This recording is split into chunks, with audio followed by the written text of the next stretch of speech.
हजरत के पास गए, सलाम किया, बैठा तो हजरत सारा वाक़या से वाकिफ़ थे। हजरत को भाई का 12 बीघा ज़मीन ये बेईमानी किया है। तो हजरत पूछल के कहाँ जाइए, तोरा मालूम नहीं छो हम हज कर ली।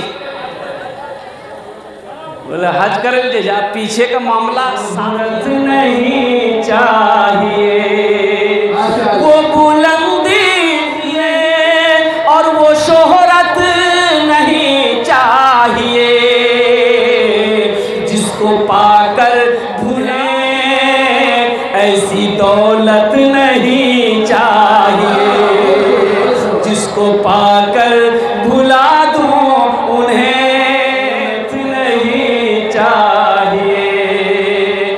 जब गा शहर नबी उनसे दोस्तों, इस तरह का वीडियोस अगर आप चाहते हैं तो अभी इसी वक्त के पास गए, सलाम किया, बैठा तो हजरत सारा वाक़या से वाकिफ़ थे। हजरत को सारा मामला मालूम था कि भाई का 12 बीघा ज़मीन ये बेईमानी किया है। तो हजरत पूछल के कहाँ जाइए, बोला तोरा मालूम नहीं छो हम हज कर ली। बोला हज कर लीजिए जा, पीछे का मामला साफ किया। बोला कौन मामला, हम तो रात साफ। बोला भाई का जो 12 बीघा ज़मीन बेईमानी किया है।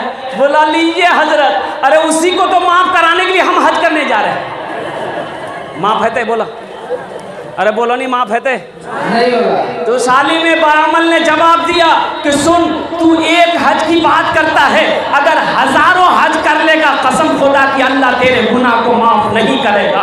अल्लाह उसी वक्त तेरे हज को कबूल करेगा जब तक कि तू अपने भाई के हक को अदा नहीं करेगा।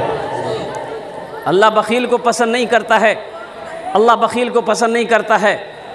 एक सहाबी गुजरा है, बाद में मुनाफिक हो गया, सालेबा बिन हातिब।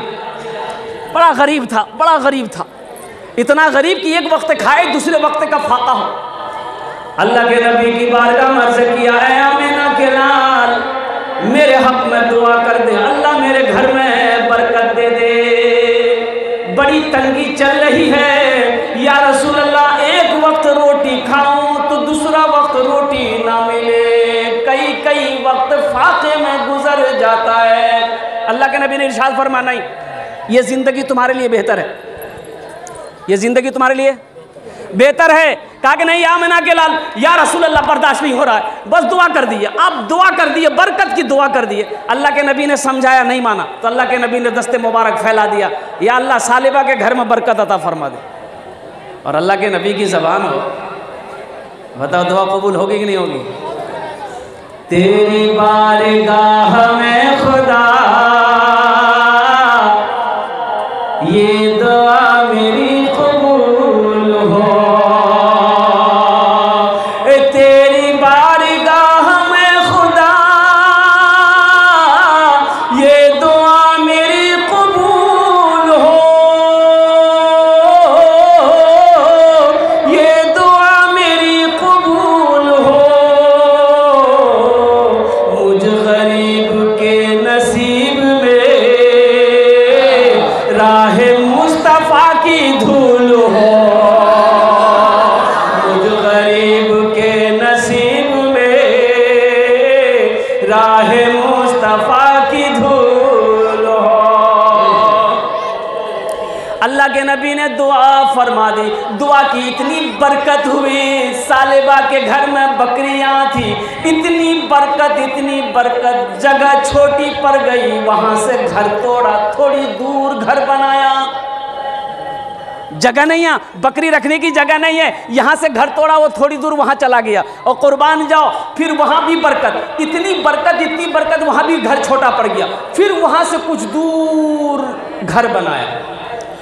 अब 5 वक्त की नमाज पढ़ता था अल्लाह के नबी के पीछे में, अब वो फजर और खाली ऐशा आता था। तो अल्लाह के नबी ने पूछा साहबी से कि भाई सालिबा नहीं दिखाई दे रहा। कहा कि या रसूल अल्लाह, उसको फुर्सत कहाँ, अब उसको फुर्सत नहीं है, वो इतनी बकरियों का मालिक हो गया कि वो बकरियां चराते, उनकी देखभाल करते, उनका टाइम खत्म हो जाता, वो ऐशा और फजर ही में आता था। तो अल्लाह के नबी ने इरशाद फरमाया कि मैंने पहले कहा था सालिबा तेरे हक में दौलत अच्छी नहीं माना, इतनी दौलत, इतनी बकरियां हो गई कि वहां से भी घर तोड़ कर मदीना से दूर जाना पड़ा, जंगल में।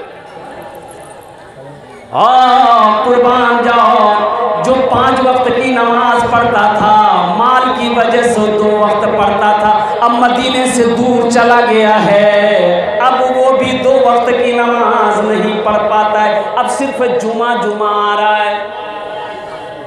किस में आ रहा है बोलिए? सिर्फ जुमे की नमाज में आ रहा है, सिर्फ जुमे की नमाज में आ रहा है। और कुर्बान जाइए, ज़कात का हुक्म हो गया, अल्लाह ने कुरान में ज़कात का अहकाम नाजिल फरमा दिया। मेरे महबूब आप ऐलान कर दिए कि लोगों, तुमको मैंने माल दिया है, तुमको मैंने दौलत दिया है, तुम्हें मैंने सोने चांदी का मालिक बनाया है, इसमें से ज़कात निकालो, गरीब का, गुरबा का, मसाकिन का, यतीमों का, बेसहारों का हिस्सा निकालो। तो अल्लाह के नबी ने एक कासिद को भेजा कि जाओ सालेबा के पास जाओ और उनसे कहो कि ज़कात का हुक्म आ गया है, अपनी बकरियों में से ज़कात निकालो। तो कासिद पहुंचा मदीने से, वो जंगल में पहुंचा, सालेबा से मुलाकात हुई। बोले कहाँ से है? बोले मदीना से है। बोले क्या कोई ख़ास बात? बोले हाँ, अल्लाह के नबी ने भेजा है, अल्लाह के नबी ने सालेबा भेजा है, ज़कात का हुक्म आ गया है कुरान में, इन बकरियों में से, माल में से अल्लाह के रास्ते में ज़कात निकालो। तो जानते सालेबा क्या बोला? अरे ऐसे कैसे निकाल देंगे? ये ज़कात है कि टैक्स है? बोला नहीं, हम नहीं निकालेंगे, तुम मदीना जाओ, हम सोच समझ के बताएंगे। हाँ हाँ, वो बुलंदी नहीं चाहिए और वो शोहरत नहीं चाहिए, वो बुलंदी नहीं चाहिए और वो शोहरत नहीं चाहिए, जिसको पाकर भुला दूं उन्हें ऐसी दौलत नहीं चाहिए, जिसको पाकर भुला दूं उन्हें ऐसी दौलत नहीं चाहिए।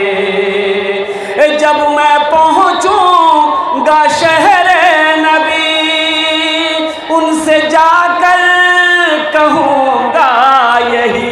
दोस्तों आप देख रहे हैं NB मीडिया यूट्यूब चैनल।